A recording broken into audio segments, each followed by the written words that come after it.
Ola, moi boas noites. Benvidos unha vez máis a este programa de A Conversa, que nesta ocasión contará con Miguel Bonjaf Pérez, un portugués que xa leva a vivir en Galicia preto de 4 anos, ocupándose da dirección do Centro Galego de Arte Contemporánea. El falarános de todo o que rodea ao mundo da arte, da xestión cultural e outras moitas cousas. Boas noites e benvido, Miguel. Hola. Que tal? Como che vai? Como vai marchando todo? Bueno, bien. Eu creio que o SEGAC este ano vai a cumprir su 20º aniversário. É um ano particularmente importante e a atividade vai bem. Sí, sí, sí. Genericamente, sabendo que estamos a viver uma época difícil, em termos económicos e sociais, que é transversal a toda a sociedade, e a arte é território que não está imune a lo que é a vida del día a día, e por eso, de hecho, son tempos difíciles, pero eu creio que nestes tempos difíciles, incluso, é importante decir que a cultura tem papel fundamental, porque é uma forma de estruturar cidadania e é uma forma de estruturar uma possibilidade de mundo que seja mais complexo e que não seja, digamos, tão difícil de suportar tantas vezes. E tanto, o que pasa é que, por desgracia, parece ser que os investimentos que se adican desde a administración non sempre van acompañados dese sentir teu, dese plantexamento que ti faz, e máis, en numerosas ocasións falase que a cultura dinamiza os povos, non só o que lle van a aportar ao espírito, sino incluso desde un punto de vista económico, non? Claro, hoy en día hay fenómenos, incluso en lo que dice respecto al arte contemporáneo, como sabemos, hay fenómenos que son fenómenos de construcción económica, incluso en ciudades, en fin, toda a gente habla mucho del efecto Guggenheim, es algo que pasó también, yo creo que en esas circunstancias, por una serie una conjugación de circunstancias muy propias, lo que hace que sea un fenómeno no muy repetible en otros contextos. Pero la verdad es que hoy en día la cultura contemporánea en un sentido amplio, sí que puede ser una fuerza motriz de la economía. En fin, hay datos de la Unión Europea que también necesitan de ser interpretados, ¿no? Pero hay datos de la Unión Europea que ponen la cultura como una de las industrias más fuertes en Europa hoy en día. Pero claro, ahí estamos a movernos también en el territorio del cine comercial, en el territorio de los videojuegos, que es una industria, digamos, esa sí, muy floreciente.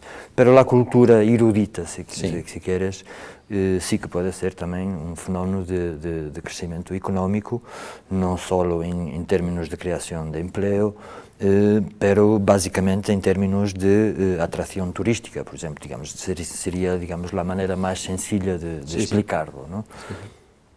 Sí, tanto é así, eu estaba pensando neso que distí, sabemos que cada vez máis os grandes, os turoperadores moven un dos nichos de mercado que buscan e que atopan é ese o turismo cultural, e agora, claro, por exemplo, mencionabas o Guggenheim sabemos que revitalizou dun xeito tremendo a Bilbao, e máis incluso o revitalizou arquitectónicamente, aquela zona da ría que estaba como moi perdida, como moi abandonada, como moi fea, pois hoxe en día é unha zona moi habitable, moi gostosa de camiñar, de pasear, de facilitar a conversa, como procuramos neste programa.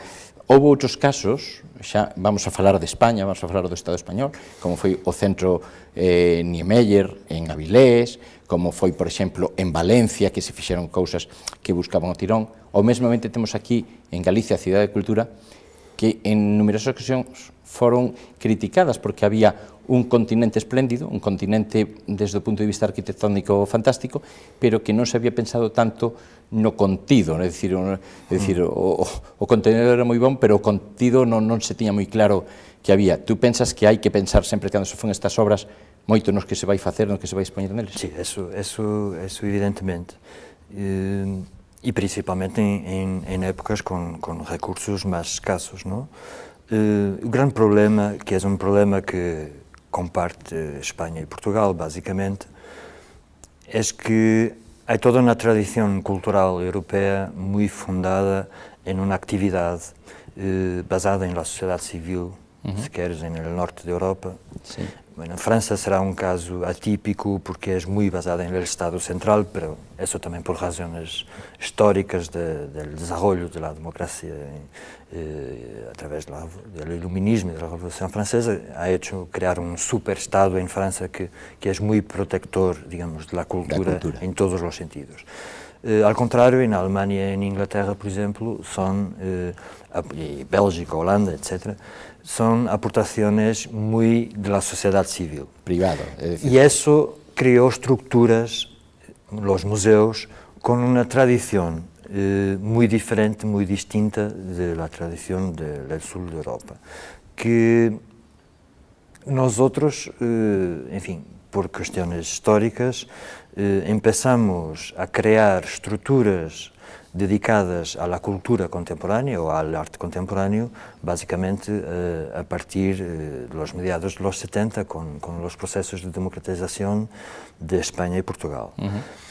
Y claro, ahí se han cometido algunos errores, porque de hecho se estaban a crear estructuras que muchas veces no eran necesarias. E aí sim que em um país, digamos, como Espanha, não há sentido que todas as autonomias, todas as cidades tenham estruturas culturais construídas há pouquíssimo tempo. E aí sim que há que pensar muitas vezes mais en el tejido cultural, proteger un poco lo que hay y intentar, digamos, hacer una política equilibrada en ese sentido.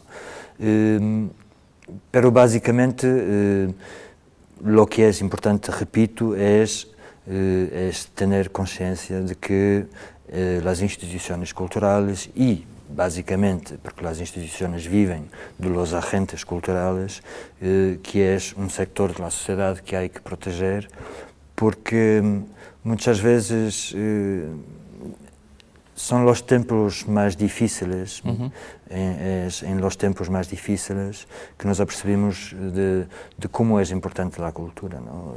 Digamos, o exemplo mais sencillo e mais cercano es, por exemplo, quando estás em casa doente, ¿no? Sí.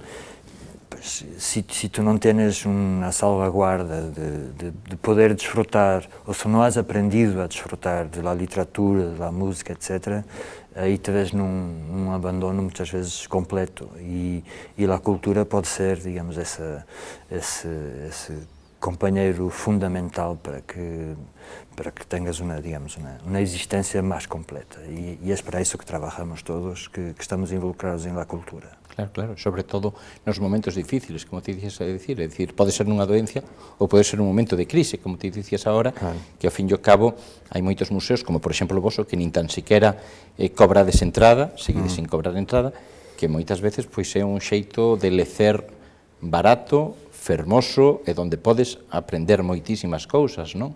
Claro. Bueno, eu digo muitas vezes que trabalhar em arte é, felizmente, um trabalho de aprendizagem contínuo, não? E isto porque estamos a trabalhar com pessoas que se supõe, e eu creio que sim, porque acredito piamente que a criatividade humana não se agota, não está agotada, e as novas gerações continuam a aportar, pero estás a trabalhar continuamente com gente que tem algo que dizer sobre o mundo e tem uma visão que não é uma visão funcional sobre o mundo, uma visão pragmática, mas são essas visões que acabam por transformar o mundo e acabam por ter influência em todos os âmbitos científicos, sociais, políticos. porque es a través de la mirada de los artistas, de los escritores, de los músicos inclusivamente, que se definen, digamos, substratos culturales que incluso definen, enfim, a palavra é pode ser um pouco polémica hoje em dia, mas se definem identidades nacionais, incluso, não? E em um tempo em que falamos tanto de globalização, essa perda de identidade eu diria que é paralela ao processo, não? Porque o dinheiro cada vez tem menos color. Sí, ¿no? sí. Pero la cultura sí, que tiene un olor, que tiene una forma, tiene un substrato propio y por eso es evidente que yo creo que hay que estar atento a todo ese tipo de diversidad y el mundo está hecho de esas pequeñas diversidades que intentamos aprender. En fin, había un escritor portugués que decía, no voy a decir el nombre porque puede ser un poco melindroso, pero lo ha dicho en una entrevista pública, que la cosa que más placer tenía en su vida era saber que todavía no había leído Quijote. Ajá. Era la cosa que él sabía que era el último placer que podría. O sea, lo estaba guardando como gran disfrute. Y digamos, esta imagen de tener un Quijote ahí, y no es uno, son muchos, ¿no? Y como digo, en todos los ámbitos de las artes, saber que tenemos esa reserva mental puede ser es un remédio absolutamente fundamental eu creio, para uma existência equilibrada. Equilibrada e confortable, non? E ti o dis moi ben, eu penso realmente que os artistas, esas persoas que teñen esa sensibilidade tan fonda, te escribiches moi ben con esa metáfora, teñen moito de quixotescos, porque é verdade que, inda que sexas moi bohemio naquel plantexamento dos artistas parisinos de Montmartre, non? Que era todo a bohemia e demais, pois moitas veces tes que vivir. Hai moitos artistas que sabemos que teñen sacrificado esa comodidade que che pode dar o diñeiro por fornecer as súas ideas, por pelexar por elas e por defendelas, non? Claro, a ver, la idea esa de un artista bohemio es una idea un poco ultrapassada, ¿no? Hoy en día muchas veces ves que hay artistas que tienen más asistentes o empleados que una fábrica, digamos.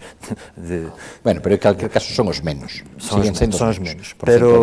Pero la verdad es que tampouco defendo esa ideia miserabilista do artista, que tem que ser un personaje pobre en el espectro social, ¿no? A mí lo que me interesa es la calidad del trabajo, no tanto si el artista tiene suceso comercial o no. Pero hay una cuestión importante ahí, que es las instituciones sí que tenemos que tener alguna atención a esse tipo de fenómenos, não? Porque hoje em dia estamos a viver um momento em que a parte comercial da arte é de uma agressividade extrema, não?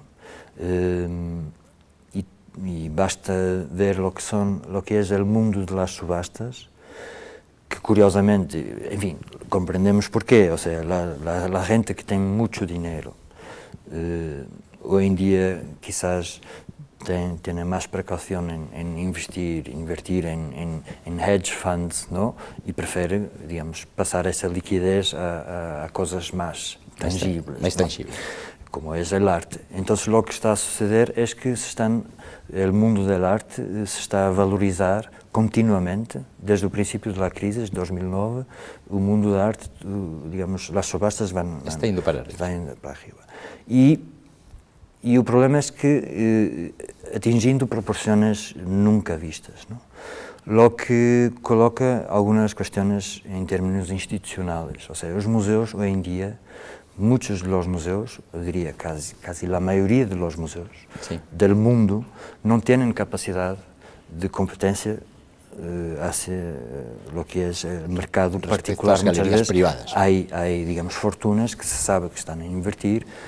Há um caso, por exemplo, muito famoso de uma jovem russa que tendrá menos de 20 e poucos anos, que é hija de destes oligarcas e que compra, bem, enfim, tudo que lhe gusta, compra assim. Sabes como se chama? Lembras-te como se chama? Não me lembro. Pero además es súper guapa, es un fenómeno, digamos, un fenómeno social muy comentado, muy fácil de encontrar en Internet, pero, o sea, se han creado unas condiciones en que las instituciones tienen que estar muy atentas, porque tienen, eso sí, un papel también, digamos, yo diría de corrector de una realidad que se puede encontrar subvertida por este tipo de situaciones. Y en ese caso, quer los museos, quer en términos de política cultural de un país, yo creo que estos son fenómenos a que se debe estar atentos, porque digamos, en el sistema del arte, quien está sufriendo más son los artistas, ¿no? Y hay artistas que porque no teniendo un mercado, porque las distancias se han ampliado, o sea, hay una procura excesiva para un determinado tipo de cosas y no hay procura, o cuando había una procura mínima para algunas cosas más difíciles, ahora no hay. Y entonces eso crea situaciones muy complicadas, como digo, las instituciones y los poderes públicos deben estar atentos. Sí. Miguel, ti eres licenciado en Historia, en especialidade de arte, pola Universidade de Oporto. Empezaste traballando na Fundación Serralves, posteriormente traballaste na Fundación Cupertino de Miranda, non? En Vilanova de Famalicao, non? Ou Famalicao. Estás do Camilo Castelo Branco. Tanto.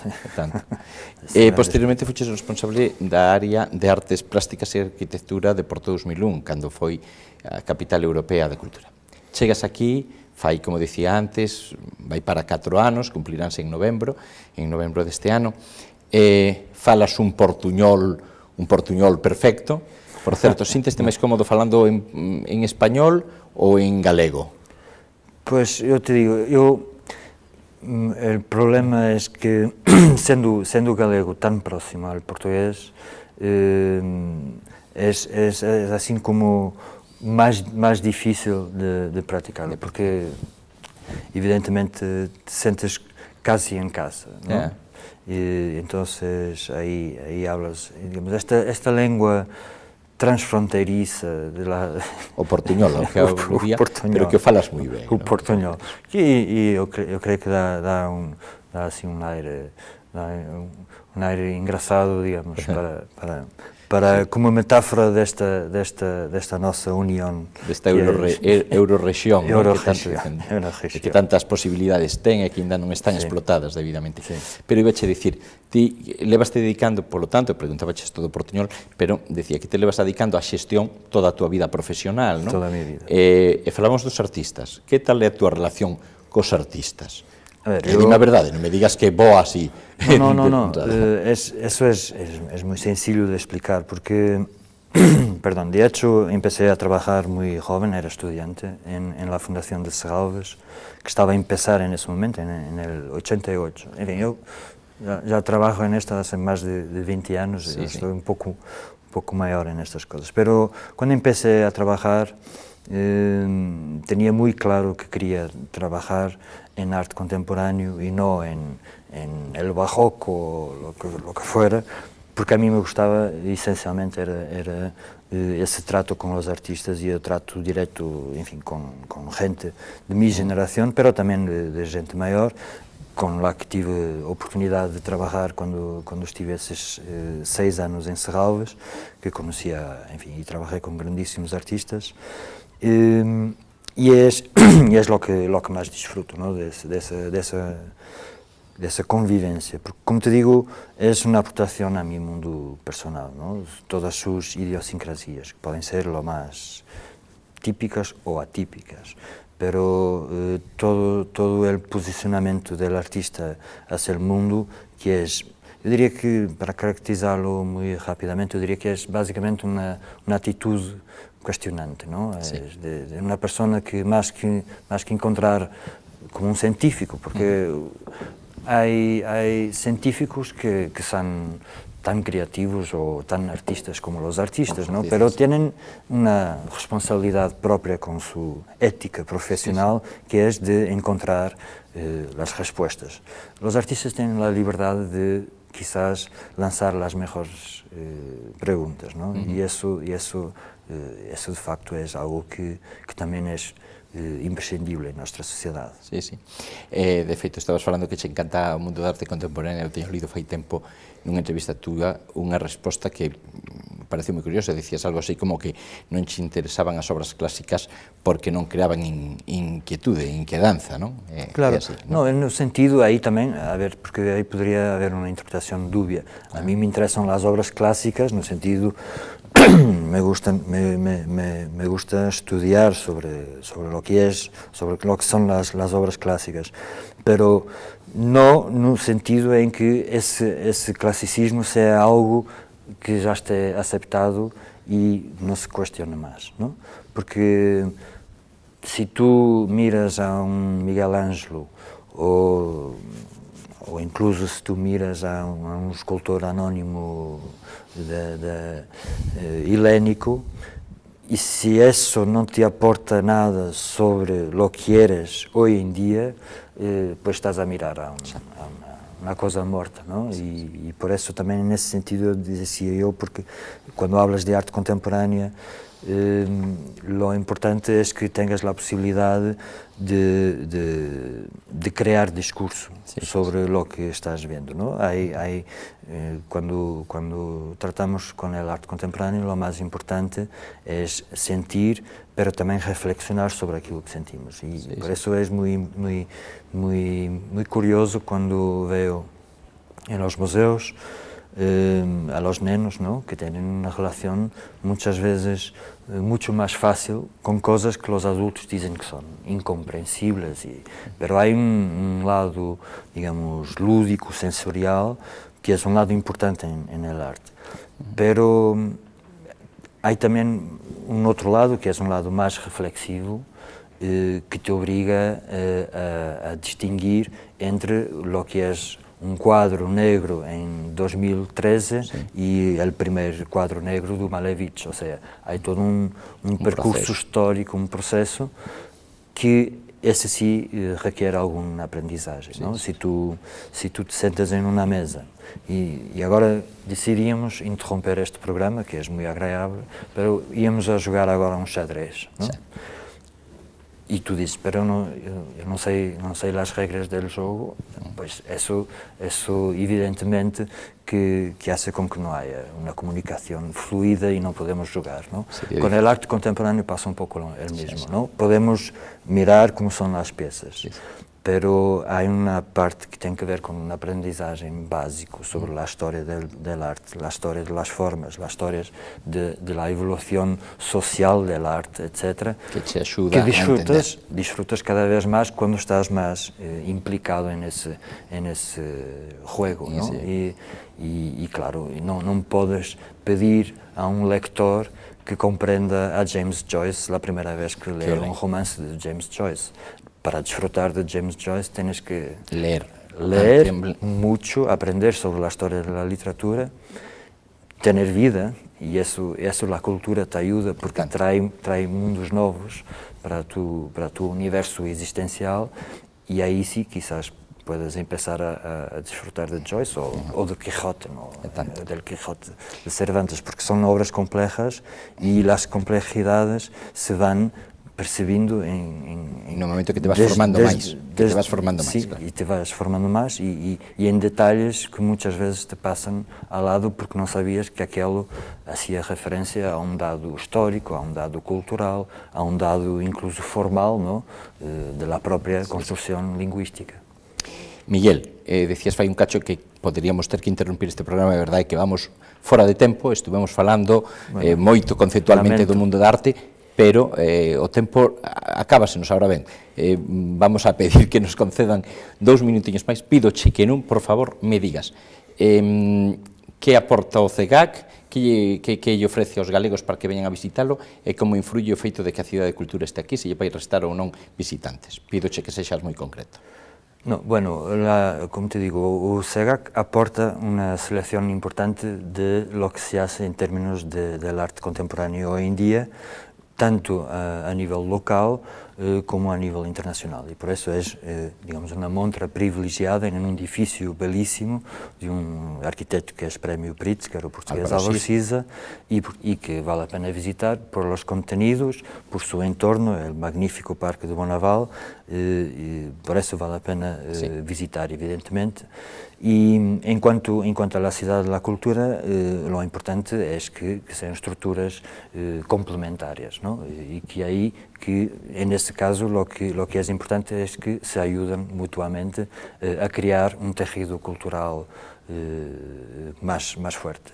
Pois o galla que así sexa, por o ben de Santiago, por o ben de Galicia, que teñamos moitos visitantes e que co vos axuda todos aprendamos cada vez máis do arte. Miguel, foi un auténtico placer terte aquí hoxe con nosotros na conversa. Gracias a ti. A todos vostedes tamén moitas gracias por acompañarnos en a conversa desta noite. Como saben, esta semana é a conversa ten un marcado sentido cultural, xa que onte tivemos aquí a Monse Fajardo, a xornalista e escritora, hoxe Miguel Bonhaf, que nos achegou ao mundo da xestión cultural, e o próximo xoves, por exemplo, pasado mañá, teremos con nosotros ao escultor Paco Pestana, así que xa o saben, teñen unha cita con nós. Como lles digo sempre, cando se vayan á cama, por favor, teñan felices e dulces sonos, porque sempre debemos soñar.